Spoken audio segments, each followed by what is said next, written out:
वैश्य समाज होता है। आप सब यहाँ तो वैश्य समाज हैं, इनसे व्यवहार निभाना सीखो। कितने लोग हैं यहाँ पर बताइए? बहुत अच्छे से इनको व्यवहार निभाना आता है, बहुत अच्छे से। ऐसा जिसको अपना व्यापार चलाना है उसको अपना व्यवहार बहुत अच्छा करना पड़ेगा। जो सफल व्यापारी बनना चाहता है उसको पहले सफल व्यवहारी बनना पड़ेगा। हाँ जी या ना जी? इनसे अच्छा कोई व्यवहार निभाना नहीं जानता। बहुत मीठे मीठे, इनके बगल में तुम दुश्मन का घर बसा देना, लेकिन ये सालों गुजार देंगे, पता नहीं चलेगा कि दुश्मन से कभी इनकी लड़ाई हुई है। ये लड़ना तो जानते ही नहीं है, लड़ाना जानते हैं। ये तो विनोद की बात है। लड़ाना मतलब ये बुरे संग से बुरे संग को लड़ाएंगे, लेकिन कभी भी ये अपना जीवन बुरे जगह पर व्यतीत नहीं करते। इसलिए जो वैश्य समाज है वो धनवान हो जाता है, क्योंकि उसे व्यवहार करना आता है। और लक्ष्मी तो भैया इन्हीं को मिली है। लक्ष्मी वैश्यों के पास जितनी होगी, लेकिन वो दिखाएंगे नहीं। ऐसे बने गुरुजी कुछ नहीं है, बस दाल रोटी चल जाती है। ये बनियों की हकीकत है। कभी नहीं दिखाएंगे कि अब पैसा है, लेकिन ये लक्ष्मी तो पचा लेंगे, लेकिन ये ज्ञान नहीं पचाएंगे।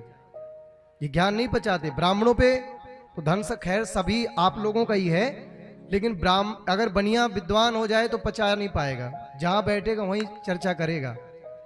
अरे महाराज जी ये शिवलिंग, ये ज्ञान, वो खूब बढ़िया बातें करेगा। लेकिन ब्राह्मण कितना भी ज्ञानी हो जाए, लेकिन वो अपने ज्ञान का ब्राह्मण कभी अहंकार नहीं करता। तो भैया ये मिला हुआ है इनको। कुरुक्षेत्र के मैदान में भगवान ने 4 वर्णों की स्थापना की है। वर्णम चातुर्मया सृष्टम गुण कर्म विभाग सा। पहले जो वैश्य का धर्म होता था वो वैश्य करता था, जो ब्राह्मण का धर्म होता था वो ब्राह्मण करता था, जो क्षत्रिय का धर्म होता था वो क्षत्रिय करता था, जो शूद्र का धर्म होता था वो शूद्र करता था। आज हम आप दुखी हो रहे हैं इसलिए क्योंकि हमारे जो धर्म नहीं है, जो कर्म नहीं है, उस पर हम टांग अड़ाने लग गए हैं। अब कोई कह दे जूते वाले पंडित जी की दुकान, बताओ शोभा देगी? जूते की दुकान तो भैया उन्हीं के लिए है जो बनाए गए हैं।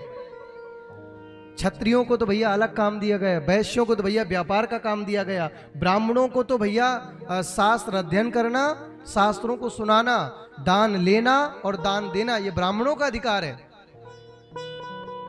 लेकिन आजकल सब एक दूसरे के अधिकार पे घुस गए हैं। अब तो भैया बढ़िया खासे वैश्य जी हैं, लेकिन वो कह देते हेयर स्पा वाले, पुरानी थोक की दुकान, सैलून की दुकान, इसमें बढ़िया घुस गए। कुछ ब्राह्मण भी इधर उधर घुस गए। क्षत्रिय लोग बैठ गए, मोची का काम कर दिए, बोले यहाँ पर बढ़िया पॉलिश की जाएगी। कोई कुछ भी कर रहा है, माताएं हाथ उठाएंगी।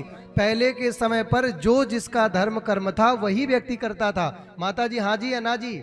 जो ब्राह्मण का धर्म था वो ब्राह्मण करता था, जो क्षत्रिय का काम था वो क्षत्रिय करता था, जो वैश्य का काम था वो बनिया करता था, और जो शूद्रों का काम था वो शूद्र किया करते थे। लेकिन आज हमने सारी वर्ण व्यवस्था को बिगाड़ दिया है। सब एक दूसरे के धर्म पर टांग अड़ा रहे हैं, इसलिए हम लोग दुखी हो रहे हैं।